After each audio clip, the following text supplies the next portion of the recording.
Thanks for tuning in to the Red Clinic podcast. I'm Dr. Schwalen, licensed psychologist and expert in the treatment of eating disorders. Today I have a special guest, Melissa Bloom, registered dietitian and also the director of our nutrition department at Next Steps Worldwide. Hey, Melissa. Hey, Dr. Schwalen. So today I wanted to include Melissa because I think when we're thinking about the treatment of eating disorders, it is so important to make sure that we're doing things within what's considered best practices. And what we know from evidence, years and years of research, is that people who have eating disorders that want to really and truly recover need to do so with a team of professionals. Mm-hmm. So a lot of times I get calls, or we get calls at the clinic where clients are in recovery from an eating disorder. And they might say things like, well, I just want to work with a therapist. I'm not really looking for a nutritionist or a dietitian. And we have to take the time to explain that we actually take a multidisciplinary approach, and it's really what we know is in their best interest. And so because that conversation happens all the time, I thought it would be awesome to bring you on today to have you share with us just some different things that, people would want to know about what is a dietitian, why is one so important in the treatment of eating disorders, what is really, nutrition, and what does that mean when you're talking to a client about that. And really, for me, it's important because I want to drive home the fact that as a psychologist and expert in the treatment of eating disorders, I actually refuse to do my job unless there's a dietitian on the team. And then that dietitian has to even have expertise in eating disorders. So it's very specialized, and I understand that, and I stand by that wholeheartedly. And so I just thought it would be awesome to dedicate an entire episode to why a registered dietitian with expertise in eating disorders is so, so important. So what is a registered dietitian? Well, first of all, Dr. Schwalen, thanks so much for having me on. I am honored to be here. So a registered dietitian is a trained professional who goes through various types of collegiate courses under nutrition and science, and then undergoes a intensive internship supervised by very experienced dietitians. And then a registered dietitian would take a certification exam and a licensure exam specific for that state and be able to practice. Now, a lot of people will think, oh, is a registered dietitian the same as a nutritionist? The answer is no. So a fun fact actually about dietitians is we go by registered dietitian nutritionist as well as registered dietitians. But the term nutritionist actually is not regulated. So anyone can call themselves a nutritionist. However, not everyone can call themselves a registered dietitian. So it is very important to seek treatment involving a registered dietitian versus a self-proclaimed nutritionist. Okay, so that's really interesting. So a registered dietitian actually goes to school for this. Yes. And then they get supervised hours. And then they have to take a test, and then they get some type of certification from a board. Yep. That allows them to practice and call themselves a registered dietitian. Yes. Okay. One thing I did forget to mention is that we love Melissa. She's funny. She's awesome. She's easy to work with. She brings so much just personality and spunk to our team. And I've really enjoyed working with her and watching her grow nutrition services at Next Steps. It's been really fun to see all that program development happening. So maybe if we have some time at the end, we can talk a little bit about that. That sounds wonderful. I would love to hear now why it's important to have, a registered dietitian who has expertise in eating disorders. Yeah, that's another really great question. Not only do registered dietitians generally have very solid nutrition training, however, eating disorders is really a level up from that. So quite a few providers, whether they're health coaches, again, self-proclaimed nutritionists, or other registered dietitians, may claim that they work with eating disorders, and their intentions may be great. However, that true training is absent. So in eating disorder treatment, because it is so comprehensive medically, psychologically, and nutritionally, you really do have to have a very in-depth understanding of how those components work together.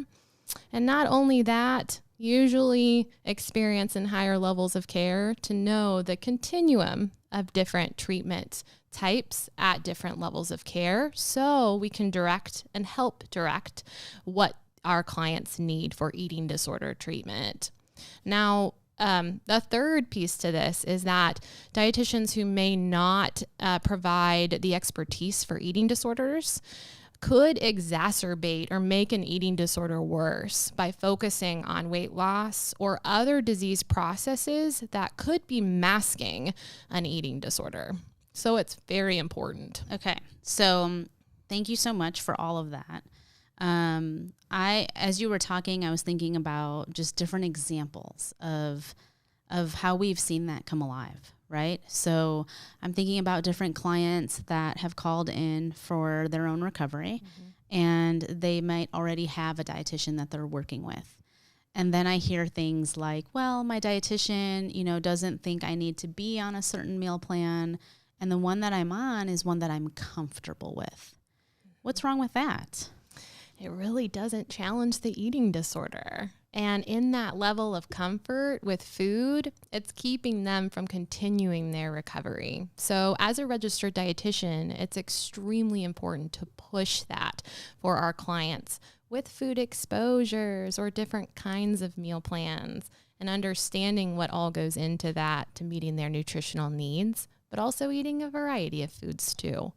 And I want to kind of piggyback that off with making clients feel uncomfortable is probably something we can guarantee, right? Yes. I talk to clients about that all the time. So our job is not to keep them, feeling comfortable and so safe that they actually want to come see us all the time, right? Because if we do that, then we're actually not promoting growth or fostering an environment that allows them to truly recover. We do promise that we will never make a client unsafe. We're never going to put them in a situation where they're going to be in danger.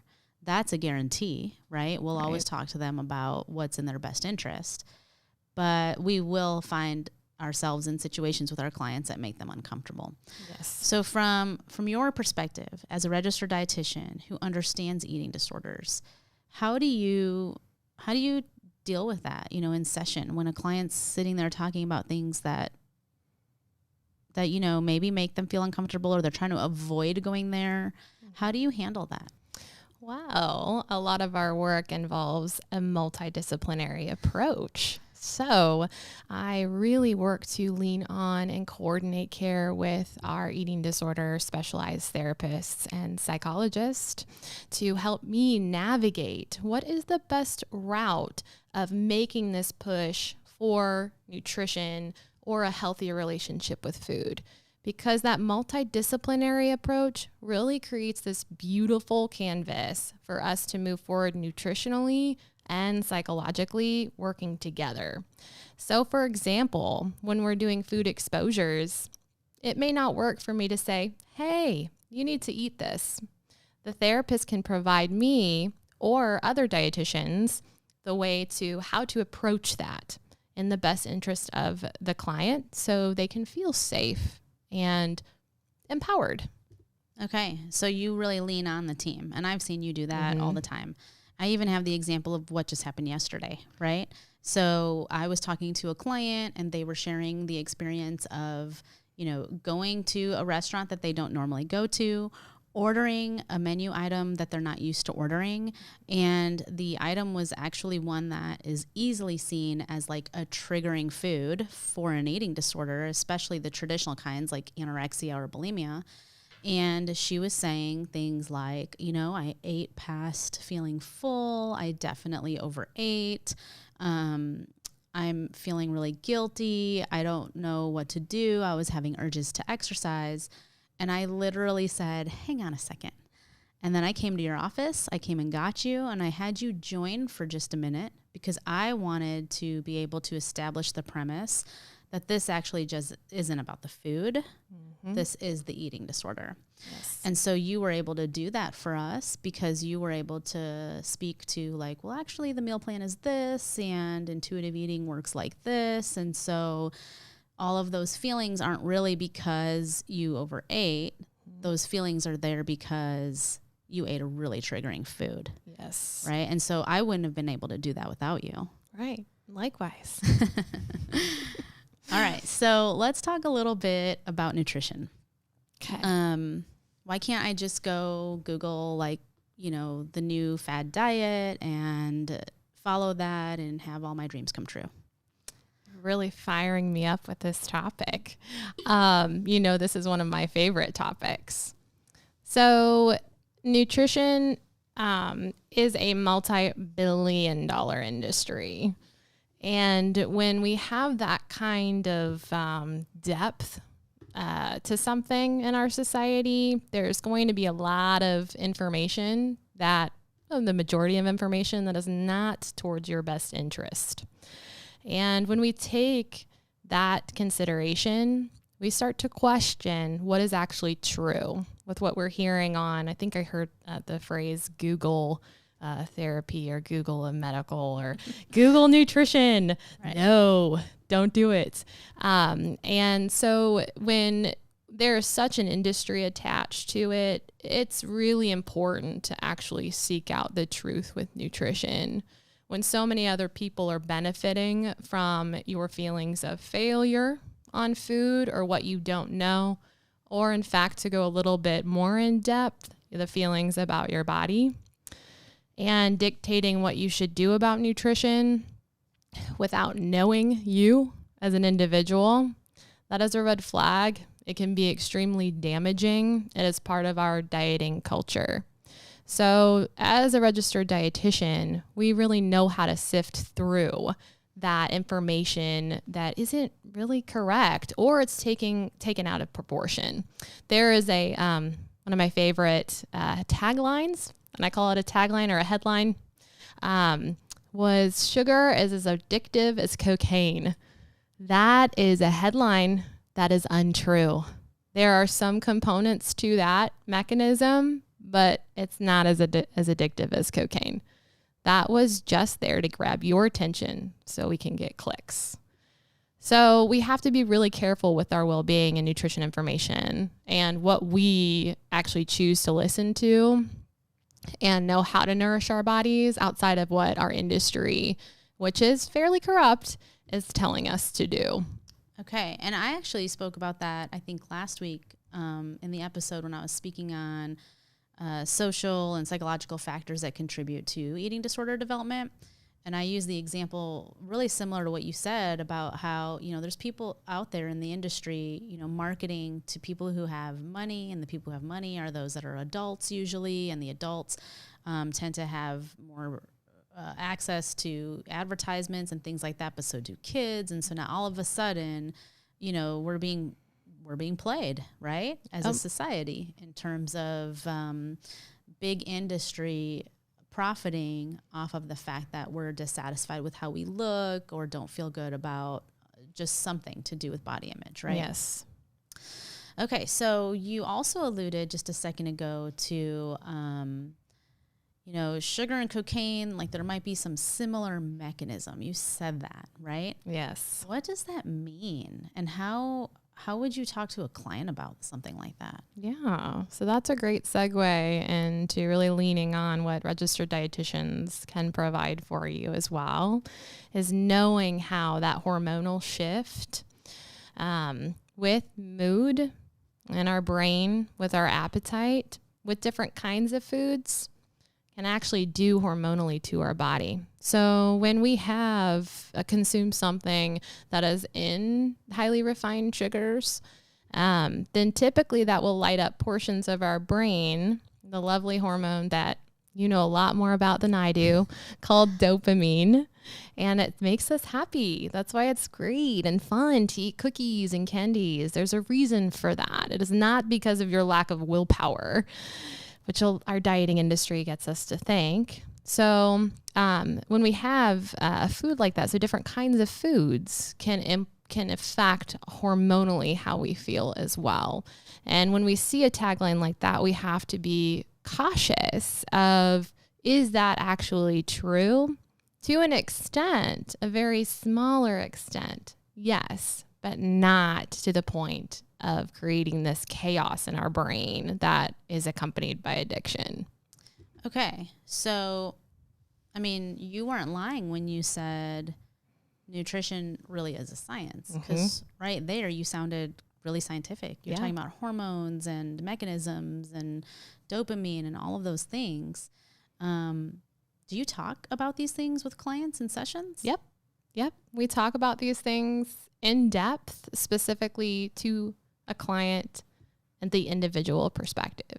So how that client is interacting with food, providing education around maybe why we're turning to certain foods or lack thereof is a very important core part of our work, and it's food and mood.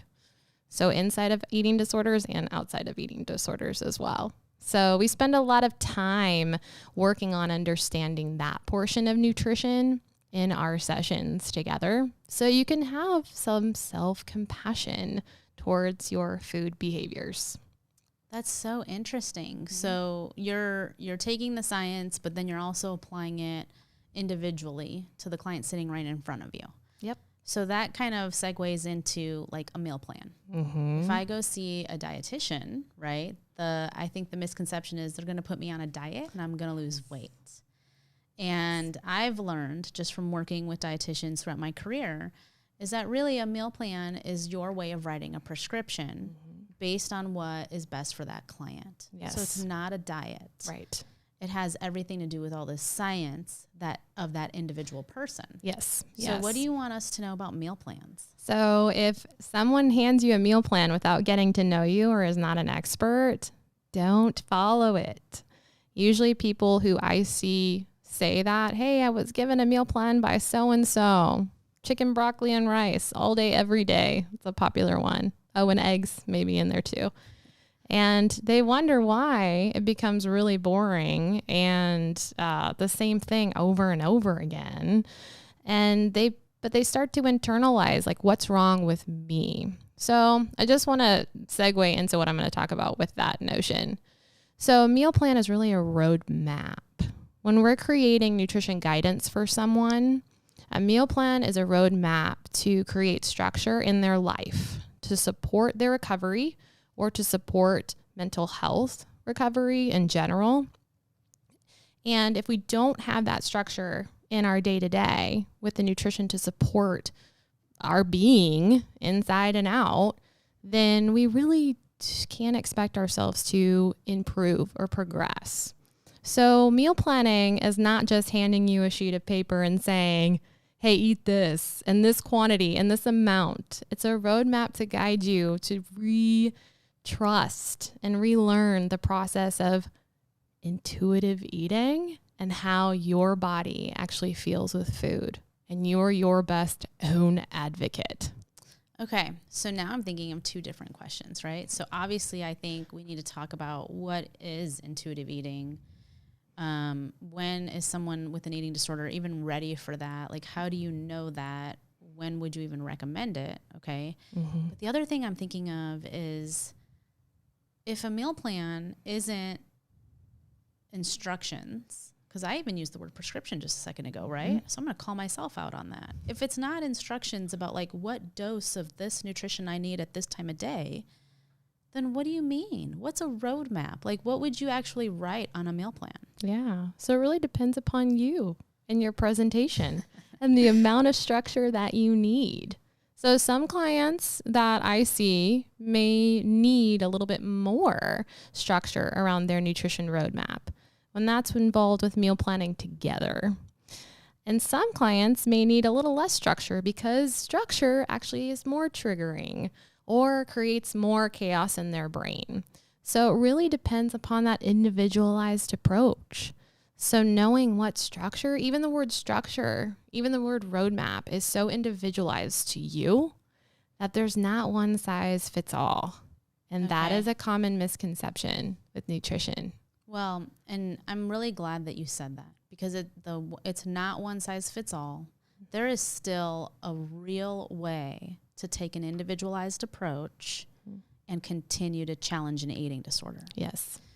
And the reason I highlight that is because when we have clients that show up with a registered dietitian on their team already, and they're, and that person doesn't, specialize in eating disorders, the client usually will say, well, we work together. We're taking an individualized approach. Mm-hmm.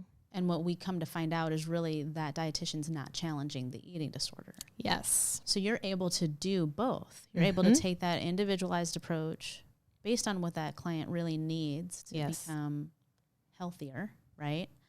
And you use that word healthy, I think, really specific to the person. Yes. Because what's healthy for me is not the same as what's healthy for you. Correct. And then you still challenge the eating disorder. Mm-hmm. Okay. Yeah. You want to provide some examples of how you do that? Yes. So, for example, if I am guiding someone through, let's say they may need a little bit more structure with meals and snacks, portioning guidance, really understanding what that looks like for them specifically. So we'll work together to really to create and craft something that works for them. But let's say that this particular client may only eat salads for lunch and may only feel comfortable eating salads with balsamic dressing.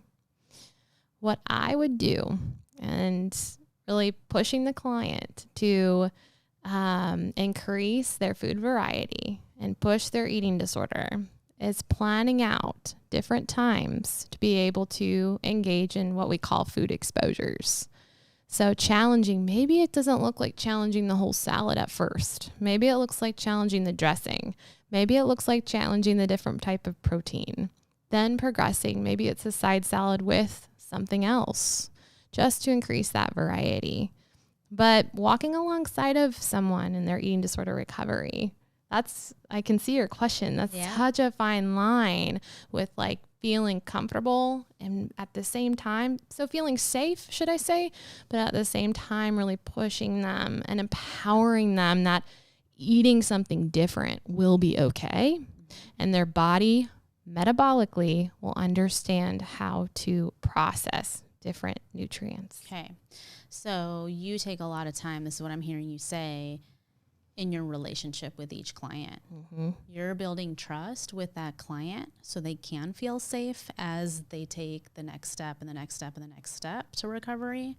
Absolutely. And at the same time, you're helping them build trust with their bodies. Yes. Okay. And so I think that goes into what's intuitive eating. Yeah. So I value the relationship that the provider has with their clients. I think that is an integral part of eating disorder recovery. You have to be able to trust what your providers are saying and hold on tight while we kind of let you go.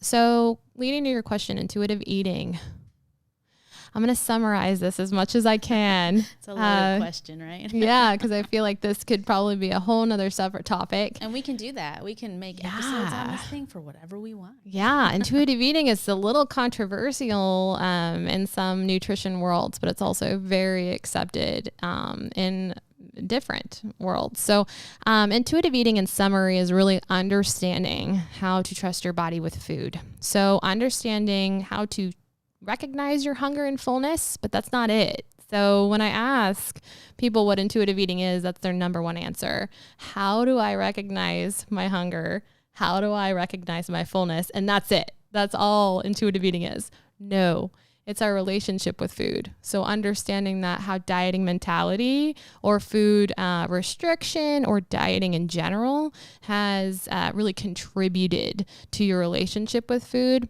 and looking at food from a more neutral standpoint, free of judgment, so you can observe your behaviors around food and learn.